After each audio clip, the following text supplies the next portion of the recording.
Hey everyone, it's Fox from modelmaking.guru here, back with another little video for you. Something special this time, a one-off. Nothing to do with the RX-78 I'm just in the middle of that. Was recently given the chance to do some weathering on something special. This car.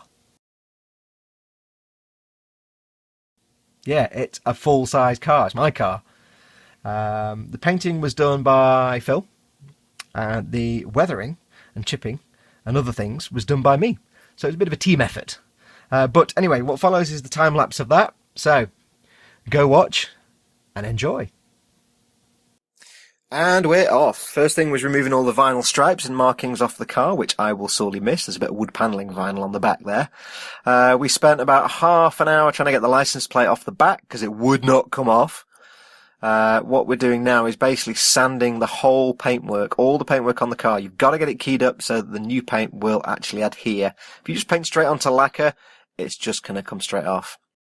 Great care and attention was taken to getting sanding done in all the little nooks and crannies and Scotch-Briting, just to make sure there was nowhere where paint would start to pick. Sanded by hand and also with a Meguiar's G220 DA. You could see there Phil trying to get the glue off where the door strips were. That took a little while and a lot of tar and glue remover. That was fun. Now he's just doing a bit of DAing there, you can see, working away. We're both kind of doing the duty. I'm going around with some Scotch-Brite here. You can see me working all the little nooks and crannies. Very importantly, we've both got ABEC masks on. More importantly for the painting later, but masks anyway, just because of all the crud that's going through the air. We don't want to breathe that in. This is a proper spray booth with the biggest extraction system in the world. When you turn the fans on, those doors just slam shut. So yeah, we weren't going to breathe in any nonsense. Now we're just giving it a quick panel wipe. Get all the dust and schmutz off. And you can see here we're starting, or should be about to start, with the masking. I've done a little bit of masking already. I quite like watching the panel wipe fade off there. Right, so the masking starts in earnest. All around the rubbers and trim. We don't want to be covering any of this with paint. It's kind of obvious, really. It's just like masking a model. I was really looking forward to this project. It's basically a giant model, giant weathering. And it was done over the over 4 days, which compresses down to about 4 minutes in this. Oh, look, my arse. I'm glad you could see that. You really wanted to see that. You can see I've been sitting on the floor. Phil over there in the corner is playing with his spray gun, which I will put up a title here, which tells you what it is. Just getting the last of the masking done.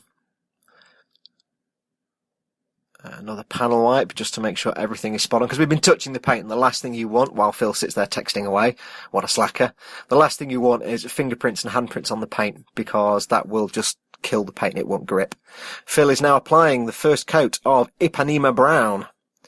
A solvent-based paint, and there's a very specific reason why we're doing a solvent-based paint. That was allowed to flash for a little while and cure, and then the second coat was put on.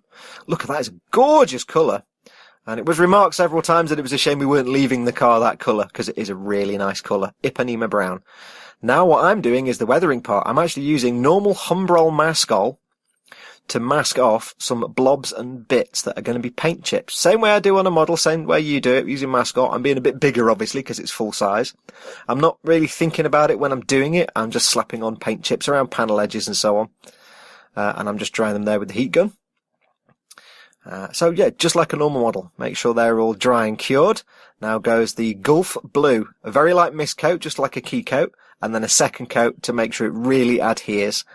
Not being too careful. It's not going to be it's a rat rod at the end of the day. So, okay, I'm actually going faster than I can narrate here. Now we're masking off the shark mouth. Paint white first. Mask off the teeth. Get them covered up. They'll be white. Then we'll paint over with some black. Then we'll mask off the tongue. And again, all those coats there were very lightly done, just so they're not solid colours, they're kind of faded. Same with the Gulf Blue. Do it so it's slightly faded. You want a little bit of patchiness. It's supposed to be battered and rusted and left and abandoned in a field. So that's how that's come out. Now we're putting the lacquer on. One coat of matte lacquer. That's allowed to dry for a little while. There's a big ass heater in the corner, you can't see, making it about 1 billion degrees in the spray booth. 2 coats of lacquer, and we are done.